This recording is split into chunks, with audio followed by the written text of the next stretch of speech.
Stress is killing you. You've heard it everywhere in wellness articles, in podcast ads, in the way people talk about their jobs. Stress has become the villain of modern life, something to be eliminated, meditated away, optimized out of existence. But here's the truth: stress is not the enemy. Stress is one of the oldest, most carefully engineered survival tools your body has. It evolved millions of years before you had a job or an inbox.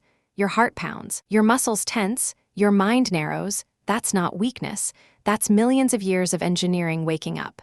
The problem isn't that you feel it.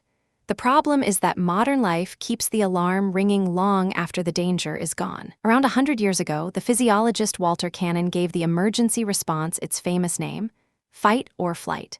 Faced with a threat, a predator, a fall, a fight, your body floods with adrenaline within seconds. Your heart rate climbs, your breathing quickens, your blood pressure rises. Your pupils dilate, your blood sugar surges, and blood flow shifts away from digestion toward the muscles that need to act. You are being prepared, in under a second, to move. The blood leaving your stomach is going to your legs. The sugar released into your blood is fuel.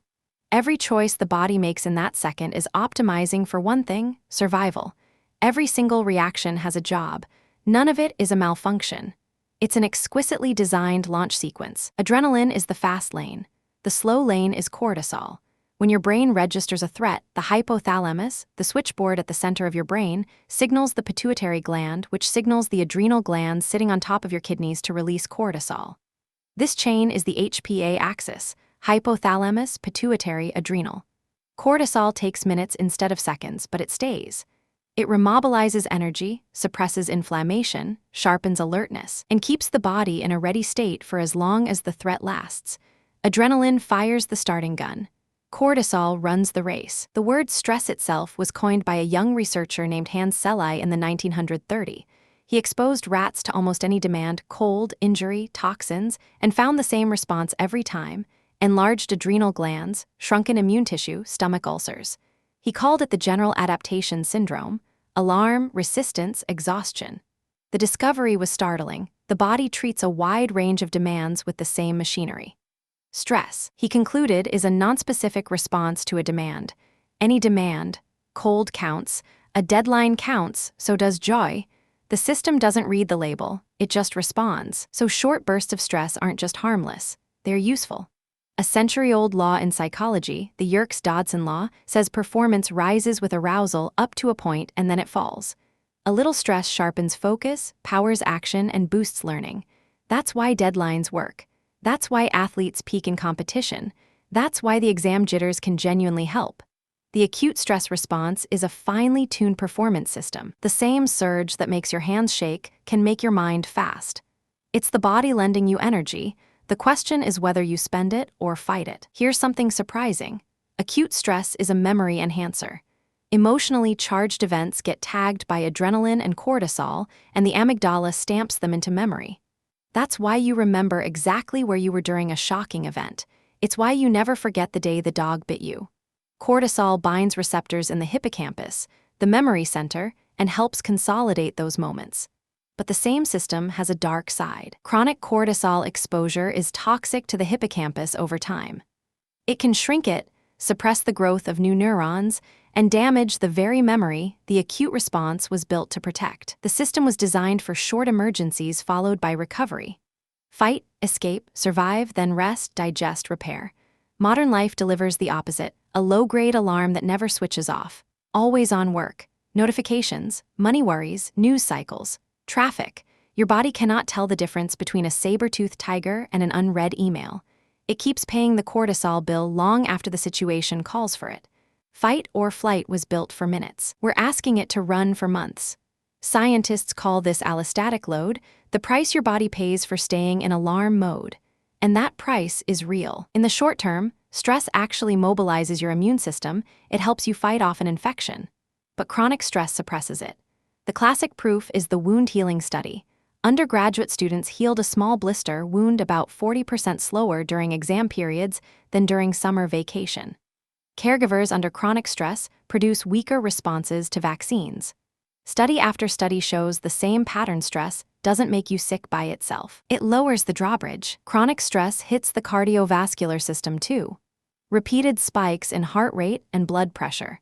especially in people who react hotly to everyday frustrations, contribute to hypertension, arterial damage, and a higher risk of heart disease. The famous Whitehall studies followed thousands of British civil servants and found that workers in the lowest job grade had significantly higher rates of heart disease than those at the top, even after controlling for classic risk factors. Low control, high demand. The stress of your position is a genuine cardiac risk factor. Cortisol also reshapes how your body stores energy. Under chronic stress, energy is preferentially stored as abdominal fat.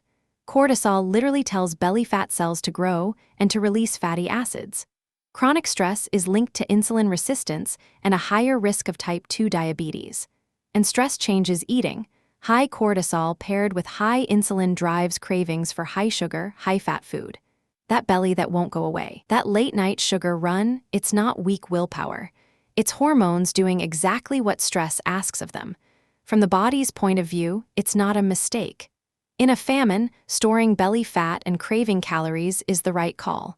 The problem is, your body thinks every deadline is a famine. Stress reshapes the brain itself.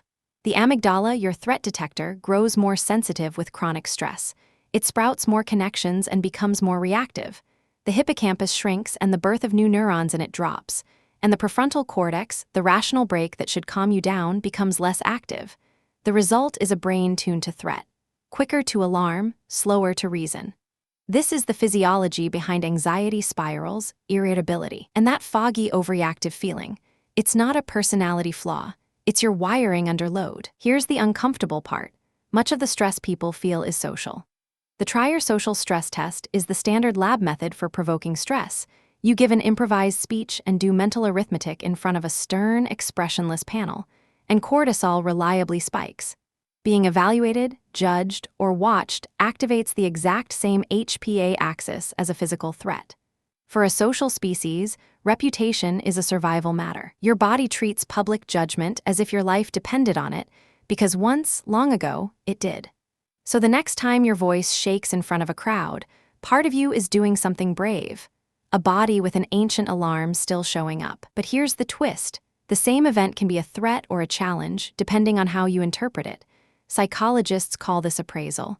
Threat appraisal, I might fail, this is dangerous. Challenge appraisal, this is hard, but I have the resources to handle it. Both raise your heart rate, but the hormonal cocktail is different. Challenge is linked to a more adaptive response and better performance. Research from Alia Crum and others suggests that the belief that stress is enhancing rather than debilitating shifts the physiology itself. Mindset isn't magic, but it moves the dial. And appraisal isn't fixed at birth, it's a skill you can practice. Every time you choose the challenge reading, the next choice gets a little easier. There's a third way the body can respond: not fight, not flight, not freeze, but challenge. In a challenge response, blood flow still rises and the heart still pumps, but the body releases a performance profile, fuel and focus without the same degree of fear. This is the response of athletes in flow, speakers before a great talk, performers who love the stage. Same energy, aimed forward instead of in panic. The goal of stress management isn't to turn the alarm off. It's to make sure the alarm reads go, not danger. So what doesn't work? Suppressing stress, the just don't think about it approach makes it worse. Thought suppression backfires. The more you try not to think about something, the more it intrudes. Distracting yourself with endless scrolling, alcohol, or avoidance numbs the symptom without resetting the response. The body keeps the account. Stress that isn't processed doesn't disappear. It gets replayed by the amygdala in the background, at night, in the quiet moments. You can't outrun a debt you never pay. The most effective stress interventions are ancient, cheap, and embarrassingly unglamorous. Exercise is the single best lever. It burns off the stress fuel, increases a protein called BDNF that repairs neurons, and trains the HPA axis to recover faster. Sleep resets the alarm. Social connection is a buffer, touch, voice, and trust lower cortisol. Time in nature, even brief, shifts physiology toward recovery. These aren't secrets. They're the body's own reset procedures. And none of them requires an app, a retreat, or a course. Just a few boring, repeatable habits, done more often than not. One technique stands out for speed: the physiological sigh. 2 quick inhales through the nose, then 1 long, slow exhale through the mouth. The long exhale activates the vagus nerve's braking action, slowing your heart rate within just a few breaths. It works in under a minute, It can be done anywhere, and it's one of the few interventions that measurably changes the acute stress response in real time. In through the nose twice, then out, slow, like you're fogging a mirror. The second most powerful lever is appraisal itself, renaming the response. When your heart pounds before a presentation, you can read it as panic, or you can read it as your body mobilizing fuel to help you perform. Same heartbeat, different story. Reframing arousal as energy rather than fear is one of the most robust findings in the stress mindset research. Psychologists call it physiological labeling. Naming what the body is doing changes how much it bothers you. Panic and excitement feel identical until you name one. You don't have to believe it fully. Even the attempt shifts the physiology a little. Stress is not a disease, and it's not a character flaw. It's information. It tells you something you care about is at stake. A life with zero stress isn't the goal. That would be a life with nothing at stake, nothing to fight for, nothing to grow against. The goal is a working stress response, one that turns on for real threats, turns off afterward, and spends its energy on things that matter. The very machinery that can burn you out is the machinery that lets you rise to the moment. People who report meaning in their lives also report stress. The two aren't opposites. Stress is often the price of caring, and caring is the point. So next time your heart pounds and your palms sweat, don't fight it, read it. That rush is your body doing exactly what it evolved to do, giving you fuel, focus, and speed for the thing that matters. Let it run, then let it rest. Train the alarm, don't silence it. And if this video changed how you think about stress, share it with someone who could use the reframe. Thanks for watching.